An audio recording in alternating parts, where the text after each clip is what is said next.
I think a lot of people are holding on to this organization of the Jehovah Witnesses because it's the what if factor, right? And I've heard people say this over the years. What if they're right? Can you imagine if they're right? And when people say that, I automatically think of their relationship with God. Like, what kind of God do you serve where God would basically put this organization, this one and only organization, smack middle of planet Earth, and with, 7-8 billion people say, whoever comes to this organization, lucky you, but those that don't, or miss the mark, or maybe are turned off from this organization, well, too bad for you. You'll have to suffer for that. What kind of God do you serve? Because I don't serve that God. There's no what ifs with the God that I serve. God wouldn't say, roll the dice and this number better come up. Because if it doesn't, you have to pay for it. Because essentially, you have no control over that number coming up. And then on top of that, you have to pay for it. So someone turns you off within the organization. They give wrong information. Your interpretation is totally different. And God would still punish you based off of missing that mark, or rolling that dice and coming up with the wrong number. What kind of God do you serve? Because the God that I serve wouldn't even give humanity that option to mistakenly get involved with the wrong religion based off of, where you're even living. What part of the world are you living? So I'm born as a Buddhist because I live in, Thailand or a place like that is, 99.9999% Buddhist. And God will hold me accountable for not coming out of essentially what my culture has been brought up in for thousands of years, and say, well, now I place my true religion, which has been here for a couple of hundred years, maybe, just shy of a couple of hundred years, and say, now you guys, you Muslims, you Buddhists, Hindus, you better come to your senses and disregard the thousands of years of your culture, your ethnicity, your country, coming out of that and into this religion. It is absurd. I wish I can think of a word that's worse than absurd, but just in case there are people that are younger than 21 listening to me, I'll just try to play it safe. But the words that I'm thinking are vile,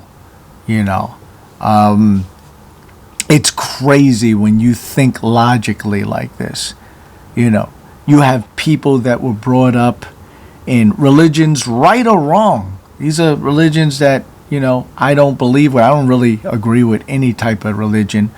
But just, religions that have been around for thousands of years, even Christianity. But then you get a subdivision of Christianity. You get a subdivision that emerges in the last 50 years. I'm pretty sure, you guys are going to correct me on this, give me an exact time factor. And they emerge out of nowhere, and now this religion ties into the first humans placed on earth all the way up until now. This little speck of a cult or religion or doctrine, whatever you want to call it, organization, ties in with the whole of humanity. It's, I said absurd before, right? It's lunacy. It's, I'm trying to think of the really sophisticated bad words. Bullshit comes to mind. But yeah, it's crazy. And, you know, so when people say, what if they were right? Like, I have to question you and the God you serve, or the God that you think you serve, or the God that you think you know. You know, it's like, you almost had it, you know, so you try to play both sides of the fence. And that was something that I did for years, you know, 1 foot in, 1 foot out. I stayed neutral. I disagreed with most of this organization, but it was like, just in case, you know, keep that one little foot in, you know. But the beautiful part of totally freeing yourself when you really know who God is, on the most minimal level, because we can't even comprehend the full composition of God, you know. But even on the most minimal level, you say, I can take that other foot over, and I can do videos like this, speaking against you and you know, going against, you know, this false doctrine. And let's just throw it out there. Let's just paint a picture and say, you know, you guys were on to something all along and you was right. I still know that I'm not held accountable. But we know that's not the case, but I'm just putting it out there. I still know that I'm not held accountable, because that's not my God. That's not who my God is. So for those people that are thinking that way, please try. I know it may take some time. Try to totally free yourself. You know, it's like, you know, you're in a cell, but they leave the door open, but you don't have the bravery to just walk out. To just walk out. They leave the door open, but it's like, what if I walk out and they're trying to set me up and they're trying to do this? Meanwhile, you stay there for the rest of your life. For the rest of your life, not knowing that, you know, the door was left open for you to walk to freedom. Walk out. All this time. And you see other people taking a chance. They're like, oh no, my door is open, I'm leaving. And you never see them again. But you keep it in the back of your mind that, oh, the CO could be waiting for me. And, you know, they're trying to set me up and they're going to give me more time or send me to the hole. It's like, just walk out and see, you know. It's crazy.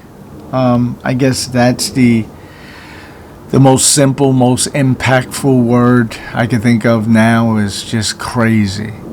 But as always, when I leave you with a video, my post, just think. That's all you have to do is think. Subscribe. Click the description and utilize certain parts of the description. You got emails, you can email me. You got a email, you got Twitter, you got Instagram, you got Cash App, wink wink. And you could make a donation, you know, not a contribution box, but a donation, and I'll send you one of my songs, or shirts or something like that, right? You're loved.